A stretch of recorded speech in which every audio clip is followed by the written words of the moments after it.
अस्सलाम वालेकुम बच्चों। बड़ा important most important long question है, तसल्ली के साथ समझने वाला है। एक एक स्टेप एक्सप्लेन करूंगा। पैराग्राफ जो एक एक लिखा है उसको बारी बारी एक्सप्लेन करेंगे। बहुत सिंपल है इजी, लेकिन थोड़ा सा लेंथी है बच्चे, सब्र के साथ आपको बैठना पड़ेगा। टॉपिक का नाम है यंग्स डबल स्लिट एक्सपेरिमेंट। बच्चे ये वो पहला एक्सपेरिमेंट है जिसमें यंग्स ने 1801 में ये प्रूव किया था कि लाइट जो है बच्चों वो वेव है। वो क्या है? वेव। बात समझ आ रही? क्योंकि लाइट करवा रही थी इंटरफेरेंस। बात समझ आ रही? और इंटरफेरेंस का फेनोमेना कौन करवाती है? वेव। इस चीज को प्रूव किया था यंग्स ने, और इसने डबल स्लिट का इस्तेमाल किया था। दो स्लिट्स, एक स्लिट S1 और एक क्या है? S2। तो इसने यूज किया डबल स्लिट को और इसने ये एक्सपेरिमेंट परफॉर्म किया। अब ये क्या है इसको समझते हैं बच्चों। हमारे पास एक सोर्स है मोनोक्रोमैटिक लाइट का। मोनोक्रोमैटिक, बच्चे आपको पता है मोनोक्रोमैटिक का मतलब क्या होता है? Single wavelength. सिंगल वेवलेंथ, ये हमारे पास कलर है। यहां से लाइट निकलती आगे दो स्लिट में जाती है। आपको पता है हमने लास्ट लेक्चर इंटरफेरेंस वो जरूर सुन के आना इधर, तब आपको ये ज्यादा अच्छे से समझ आएगा। दो स्लिट्स हैं, एक S1 और ये S2। ये लाइट को बनाती हैं कोहेरेंट। क्या बनाती हैं? कोहेरेंट, ताकि पाथ डिफरेंस वाला कंसेप्ट खत्म हो जाए। यहां से लाइट निकलती है, फैलती है। आपको पता है डिफ्रैक्शन की वजह से यहां से भी फैलेगी। वो जब यहां पे पहुंचती है स्लिट से गुजरने के बाद स्क्रीन पे, ये बच्चों मैंने स्क्रीन बनाई है, तो स्क्रीन पे इस तरह का पैटर्न नजर आता है, और ये पैटर्न बच्चों कहलाता है इंटरफेरेंस पैटर्न। ओके, इसमें दरमियान वाला ब्राइट फ्रिंज है, फिर डार्क, फिर ब्राइट, फिर डार्क, फिर ब्राइट। इसी तरह नीचे भी डार्क ब्राइट फ्रिंजेस नजर आ रहे। बात समझ आ रही? अब बच्चे अगर हम इसका पोस्टमार्टम करें तो मैंने यहां पे इसी को तीन डिफरेंट पॉइंट्स पे बनाया है। ए पॉइंट ये वाला है, ये वाला, बी ये वाला रखा है, और सी ये वाला है। तो आप बच्चे गौर करो ए पॉइंट पे। ए पॉइंट से जो वेव आ रही है इधर से इधर और इधर से इधर, दोनों में कोई पाथ डिफरेंस नहीं है। दोनों ने सेम डिस्टेंस कवर किया, सेम डिस्टेंस कवर किया, यानी इधर से और इधर से। जब सेम डिस्टेंस कवर करेंगे बच्चे तो ये वाला सीन होगा। ये मैं यहां पे बना रहा हूं कि ये क्रस्ट है, ये ट्रफ है। हमेशा क्रस्ट के साथ क्या मिलेगा? क्रस्ट, और ट्रफ के साथ ट्रफ। तो जब ऐसा होता है तो एम्पलीट्यूड बढ़ जाता है, और जब एम्पलीट्यूड बढ़ता है तो इसको हम नाम देते हैं ब्राइट फ्रिंज। तो यहां पे बच्चों ए पॉइंट पे ये देखो, इधर से और इधर से डिस्टेंस सेम है, तो ए पॉइंट पे हमें क्या मिला? Bright fringe. बुक में 3 पैराग्राफ है, पहला पॉइंट ए मैं एक्सप्लेन कर रहा हूं। आपको समझ आ गया होगा कि अगर इन फेज हो, पाथ डिफरेंस ना हो, तो crust crust, trough trough, amplitude बढ़ेगा, ब्राइट फ्रिंज हमें यहां पे नजर आएगी। ये देखो नजर आ, थोड़ा सा ऊपर जाओ बच्चे, यहां पे बात को समझना। ये साइड पे समझाता भी जाता हूं। ये देखो, अब जब बी पॉइंट यहां पे है, ये देखो, तो ये जो ए है यानी S2 से स्लिट, ये S1 है, ये ज्यादा डिस्टेंस कवर हुआ ना, ये ज्यादा। अब ये जो एक्स्ट्रा डिस्टेंस कवर हुआ है, यानी इस वेव ने यहां तक पहुंचने के लिए ज्यादा डिस्टेंस कवर किया। अगर वो डिफरेंस λ/2 है, या 3λ/2 है, या 5λ/2 है, तो आपको पता है बच्चे तब क्या होगा? ध्यान से सुनना। ये एक वेव है और ये दूसरी वेव है। बच्चे बड़े तरीके से समझना है। अब अगर पाथ डिफरेंस ये हो या ये हो, तो हमेशा क्रस्ट के साथ क्या मिलेगा? ट्रफ। और जब क्रस्ट के साथ ट्रफ मिलता है तो हमें डार्क फ्रिंज, कोई रिजल्टर नहीं नजर आता, इसको बोलते हैं डार्क फ्रिंज। ये देखो बी पॉइंट, बी पॉइंट पे क्या हुआ? ये देखो बच्चे, ये वेव एक का क्रस्ट है और दूसरे का ट्रफ है, तो तब हमें क्या मिला? डार्क। डार्क डार्क मतलब डिस्ट्रक्टिव इंटरफेरेंस। तो ए पे हुई थी कंस्ट्रक्टिव और बी पे क्या हुई? डिस्ट्रक्टिव। बात समझ आ रही? क्योंकि यहां पे क्रस्ट के साथ क्या मिल रहा है? ट्रफ। यानी यहां पे जो पाथ डिफरेंस बना वो लैम्डा, हाफ लैम्डा बना, इतना। बात समझ आ रही? और अब आप आ जाओ सी पॉइंट पे बच्चों। सी पे क्या हो रहा है कि अब हमारे पास यहां पे चले गए। मैं इसको दोबारा बनाता हूं ताकि मसला ना हो। ये देखो, एक वेव यहां पे, एक यहां पे, इसने ज्यादा डिस्टेंस कवर किया। अब ये डिफरेंस एक पूरी लैम्डा का है, पूरा लैम्डा। तो बच्चे आपको पता है इंटरफेरेंस में अगर डिफरेंस क्या हो? लैम्डा, 2λ, 3λ, तो तब कंस्ट्रक्टिव इंटरफेरेंस होती है। यानी तब ये वाला सीन होता है जो यहां पे हुआ है जीरो फेज में। ये देखो, क्रस्ट के साथ क्या मिलता है? क्रस्ट, एम्पलीट्यूड पड़ जाता है तो यहाँ पे क्या आएगी, ब्राइट फ्रिंज नजर आएगी। ये देखो ट्रफ के साथ क्या मिल रहा है, ट्रफ मिल रहा है। तो बच्चे ये वाला सीन होगा, यानी कौन सा पॉइंट होगा, सी का। बच्चे तीनों केस बता दिए।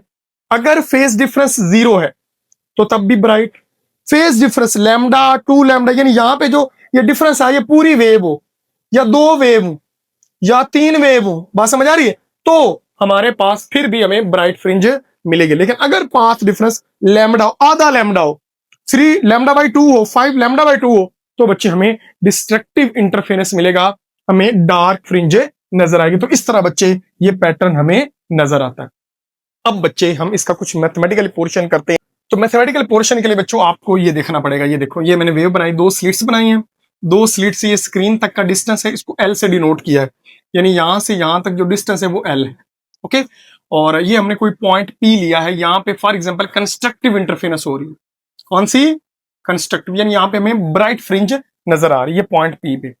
तो यहां से यहां तक डिस्टेंस हुआ S2 से P तक और फिर S1 से P तक। अब आपको पता है, नजर आ रहा है कि S1 वाला डिस्टेंस ज्यादा है और ये वाला डिस्टेंस कम है। कितना ज्यादा है, तो आपको पता है बच्चे ये इतना ज्यादा है, ऐसे ही है ना।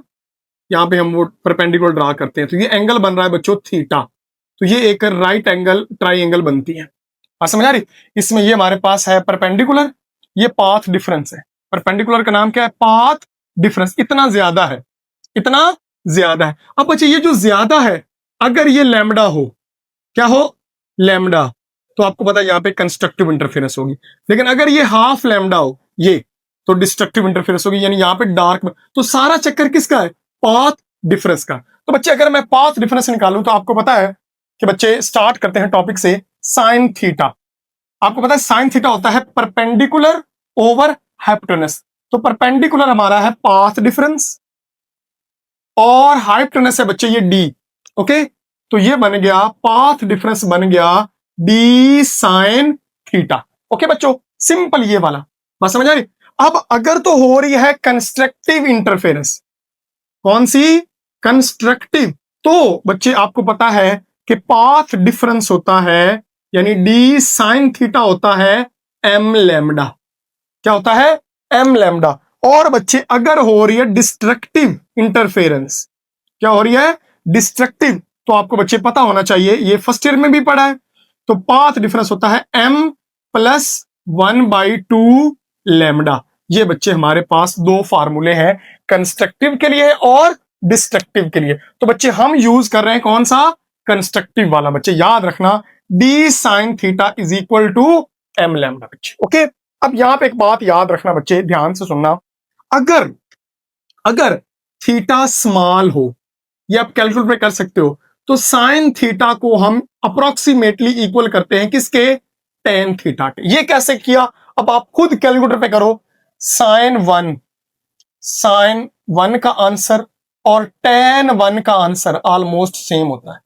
साइन 2 डिग्री, tan 2 डिग्री, इसका आंसर भी ऑलमोस्ट क्या होता है, same. Sine 3, tan 3, sine 4, tan 4, तो इन सब के जो आंसर है वो ऑलमोस्ट क्या होते हैं, सेम। तो अगर एंगल स्मॉल हो बच्चे, तो हम साइन थीटा को इक्वल रख सकते हैं किसके, tan थीटा के। तो हमारी ये इक्वेशन अब बन जाएगी, D sine theta is equal to क्या था, एम लैम्डा। ये बन जाएगा D tan theta is equal to M lambda. अब हमें चाहिए tan, तो उसके लिए बच्चों मैं ये ट्राइंगल कंसीडर कर रहा हूं, ध्यान से देखना बच्चे, ये वाली ये मैंने हाईलाइट कर दी है। क्यों, क्योंकि जो एंगल यहां पे बन रहा है वही एंगल यहां पे बन रहा है। बात समझ आ रही, दोनों का एंगल एक्सपेरिमेंटली जो यंग्स ने किया था वो सेम था, ये वाला एंगल और ये वाला। तो इनको कंपेयर किया बच्चे इस तरह कि अब हमने इस ट्राइंगल को कंसीडर करना, ये वाली ऐसे, ये और ये। आपको पता है यहां से यहां तक डिस्टेंस L है और ये क्या है, डिस्टेंस को हमने क्या नाम रखा, Y, और ये हमारे पास एंगल क्या बन रहा है, थीटा। अब आप देखो ये राइट एंगल बन रही है।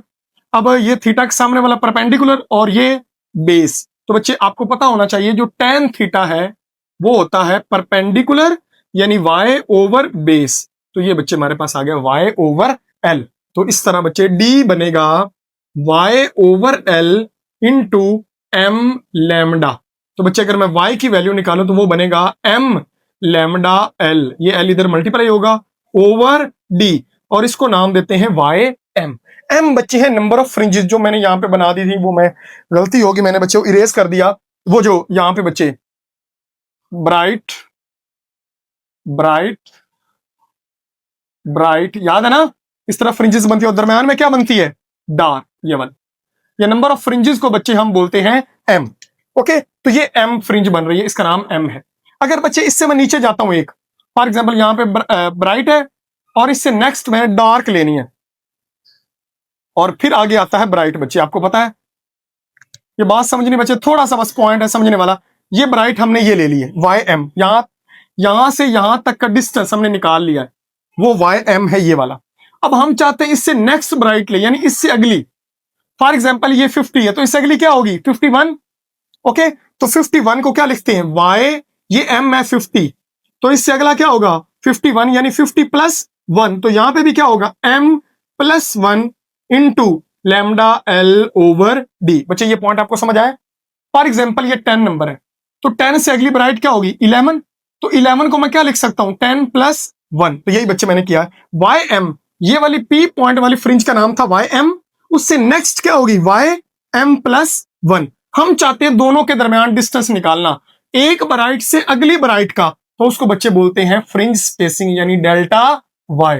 और बच्चे डेल्टा Y का नाम याद रखना फ्रिंज स्पेसिंग, इसके रिलेटेड बड़े एमसीक्यूज बनते हैं। तो फ्रिंज स्पेसिंग बच्चे है डेल्टा Y, और डेल्टा Y बच्चे होता है Y2 यानी फाइनल माइनस इनिशियल, यानी 11 माइनस 10। तो बच्चे m plus 1 lambda l over d minus m lambda l over d। बच्चे आपको पता है इसको अंदर मल्टीप्लाई करेंगे, m lambda l over d, ये इससे m से मल्टीप्लाई हुआ, प्लस 1 से मल्टीप्लाई होगा lambda l over d minus m lambda l over d।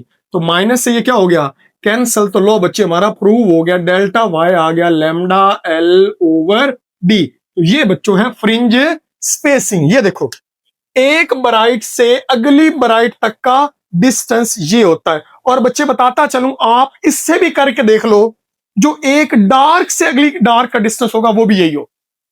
अब आप चाहते हैं फ्रिंज स्पेसिंग बढ़े, तो स्लिट्स के दरमियान डिस्टेंस को कम करो। ये देखो डिस्टेंस कम, फ्रिंज स्पेसिंग ज्यादा, डिस्टेंस ज्यादा, फ्रिंज स्पेसिंग कम। तो फ्रिंज स्पेसिंग तीन चीजों पर डिपेंड करती है। पहला डिस्टेंस बिटवीन द स्लिट्स, दूसरा वेवलेंथ ऑफ लाइट, तीसरा स्लिट्स और स्क्रीन के दरमियान डिस्टेंस। डिस्टेंस बढ़ेगा स्पेसिंग भी बढ़ेगी, क्योंकि ये डायरेक्ट रिलेशन है। वेवलेंथ बढ़ेगी तो स्पेसिंग भी बढ़ेगी, डिस्टेंस कम होगा तो स्पेसिंग क्या होगी ज्यादा होगी। तो ये बच्चों हमारे पास मेन हमारा काम था, फ्रिंज स्पेसिंग को एडजस्ट करने के लिए हम क्या क्या कर सकते हैं, उनको कम करना है ज्यादा करना है, क्योंकि यही चीज है बच्चों इंटरफेरेंस, जिसके जरिए हम उन चीजों की लेंथ फाइंड कर सकते हैं जिन्हें हम देख भी नहीं सकते। तो उसके लिए फ्रिंज को एडजस्ट करना, ये वही नंबरिंग है जिस तरह स्केल के ऊपर था 1 सेंटीमीटर 2 सेंटीमीटर, उसी तरह ये फ्रिंज स्पेसिंग है।